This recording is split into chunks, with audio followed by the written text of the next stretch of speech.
Olá, meu nome é Luiz e hoje estarei falando um pouco para vocês sobre uma das sensações mais marcantes que podemos sentir no nosso corpo, a dor. Então, estarei apresentando para vocês alguns esquemas para explicar um pouco melhor sobre como ela funciona, como ela é propagada e transmitida e processada pelo nosso organismo.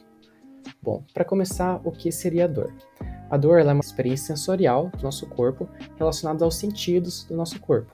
Ela é desagradável e está relacionada aos diversos danos que podem ocorrer nos diferentes tecidos do organismo.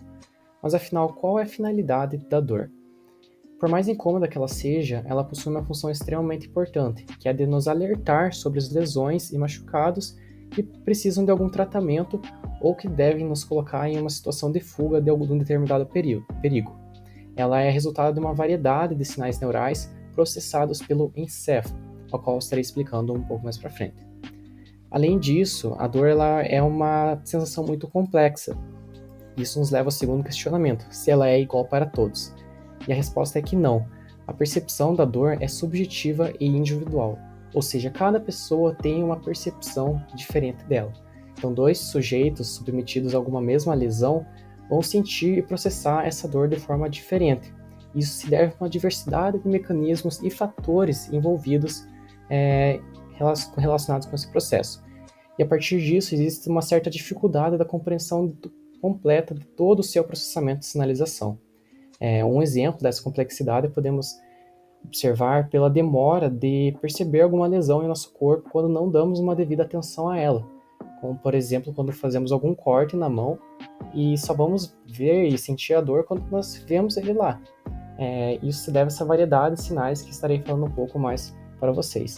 Além disso, diversos outros mecanismos também estão relacionados com a expressão da dor, como por exemplo o grito, que é quando sentimos dor. Acredita-se que evolutivamente esse processo de gritar quando sente dor foi um benefício para que assim a gente pudesse alertar quando estivesse sentindo alguma dor e alertar pessoas próximas para nos ajudar. Então, agora indo para uma visão um pouco mais anatômica, irei abordar sobre as células e os outros componentes responsáveis pelo sentir a dor.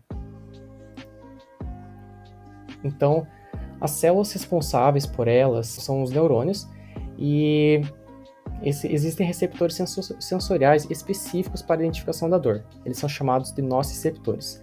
A maioria deles são terminações nervosas livres de neurônios sensoriais primários, e a presença ou ausência da bainha de mielina, que é essa estrutura que envolve, ela é importante para fazer a variação na velocidade da percepção da dor. Então, os neurônios que possuírem essa bainha de mielina irão fazer com que essa propagação da sinalização ocorra de forma mais rápida, enquanto que as que não possuem irão fazer uma propagação mais lenta. E isso influencia muito no processo de percepção da dor. Dentre esses nociceptores existem classificações sobre quais estímulos eles estarão recebendo, podendo ser o primeiro deles os térmicos, para identificar variações de temperatura, mecânicos, que eles vão identificar variações na pressão ou lesões teciduais, e o terceiro, que é o polimodal. O que seria esse polimodal? Ele vai estar relacionado com a percepção de estímulos mecânicos, químicos ou térmicos. E diferente dos dois primeiros, esses polimodais eles se caracterizam por não serem mielinizados, ou seja, eles vão transmitir a dor, fazer essa sinalização de forma mais lenta que os dois anteriores. Além disso, a dor ela pode ser dividida em duas classes principais. A dor nociceptiva, que é a que ocorre por lesões nos tecidos moles ou na pele, ou a dor neuropática, que vai estar relacionado com as lesões que ocorrem diretamente nos tecidos nervosos. Bom, agora indo um pouco mais para a propagação e as etapas da dor. A primeira etapa se caracteriza pela despolarização dos axônios dos neurônios, que vai gerar um PA, ou seja, um potencial de ação, que vai ser propagado centralmente. Essa conversão de sinais, seja eles mecânicos, químicos ou térmicos, que foram percebidos ali pelos nossos receptores, eles vão ser convertidos em um sinal elétrico.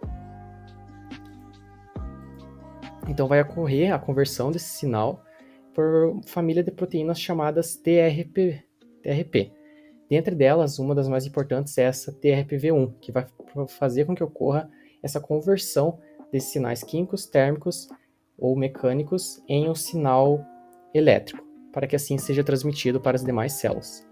Dentro dessa família TRP existe uma variedade diversa de proteínas, o que permite com que as sensações diversas sejam sentidas. Ou seja, variações de temperaturas mais altas e variações de temperaturas mais baixas são possíveis de serem sentidas a partir da variação dessa família de proteínas. Bom, a outra etapa se dá a partir da ação dos neurotransmissores. Os dois neurotransmissores principais nesse processo da dor são o glutamato e os neuropeptídeos. Os neurotransmissores são as moléculas responsáveis pela biosinalização, ou seja, a passagem da informação entre essas células. Uma questão importante relacionada com a liberação dos neurotransmissores é que após a propagação de sinais é necessário que ocorra sua recaptação. E esse processo de recaptação está relacionado com o caráter muitas vezes não muito localizado da dor. Ou seja, caso esses neurotransmissores, principalmente os peptídeos liberados, não passem por um processo eficiente de recaptação, eles podem acabar por se difundir na região neural, fazendo com que assim eles tenham influências em neurônios próximos do local onde foram liberados. E isso vai fazer com que a dor ela não seja sentida em apenas um local muito específico. Com essa difusão desses neurotransmissores por aquela região, estará ocorrendo ali essa sinalização em outros neurônios. Dando continuidade à anatomia da dor, os sinais das ramificações dos axônios nociceptores são transmitidos para os neurônios de uma região da medula espinal chamada corno dorsal. Nessa região existe uma organização própria em lâminas, que seriam como se fossem camadas, onde cada uma delas vai processar e ter a percepção diferenciada dos estímulos.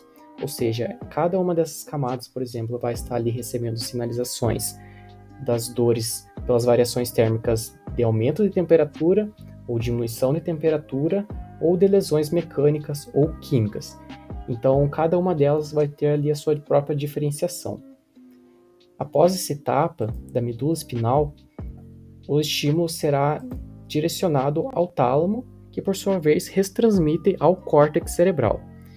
Estudos indicam que quando a pessoa apresenta uma dor crônica, ocorre uma mudança na circuitaria talâmica e cortical, ou seja, nessa região do tálamo e do córtex, estará ocorrendo ali um processo de desorganização e mudança nesses circuitos de transmissão de informação. Além disso, outras regiões do cérebro também estão envolvidas no processamento da dor, como por exemplo as partes do sistema límbico, sistema responsável pelos sentimentos e emoções. Dessa forma, é possível fazer a relação dos estímulos de dor recebidos pelos neurônios nociceptivos com o processamento do estado emocional associado à dor. Um achado interessante sobre a organização dos neurônios é a convergência de sinais, ou seja, o direcionamento de sinais de diferentes regiões para um único ponto. Um dos exemplos dessa conversão de sinais é a entrada de sinais viscerais para neurônios individuais, ou seja, sinais de diferentes regiões ali viscerais vão estar sendo direcionados para um único neurônio, e isso vai estar fazendo com que seja gerada a impressão de que uma lesão do tecido visceral ela é originada de uma região da superfície do corpo. Outro exemplo mais ilustrativo e mais comum é observar em pacientes que sofreram com infarto do miocárdio. Então, onde geralmente eles vão relatar uma dor no braço ou no peito. Isso então acontece pois um único neurônio vai estar recebendo a sinalização sensorial de ambas as regiões, do braço, do coração, não informando diretamente a origem desse sinal. Então essa convergência, esse direcionamento das duas regiões para um único neurônio é chamado também de dor referida. Está relacionada com a ramificação dos neurônios sensoriais nociceptivos, que inervam a pele e outros alvos viscerais. Porém, essa convergência de sinais ela também se aplica a neurônios nociceptivos e não nociceptivos, ou seja, aqueles que não são responsáveis pelo processamento da dor. Então, isso vai influenciar na transmissão e percepção da dor. Essa convergência de diferentes modalidades sensoriais está relacionada com as observações sobre, por exemplo, o balançar da mão, que é um comportamento reflexo que pode aliviar a dor momentânea por ativar vias que suprimem a transmissão central do estímulo nocivo. Bom, além disso, existem algumas patologias relacionadas com a dor. A primeira delas é a hiperalgesia e a alodinia. A hiperalgesia é um aumento dos estímulos dolorosos com tecidos contendo os nociceptores. Ela pode ser aguda ou crônica.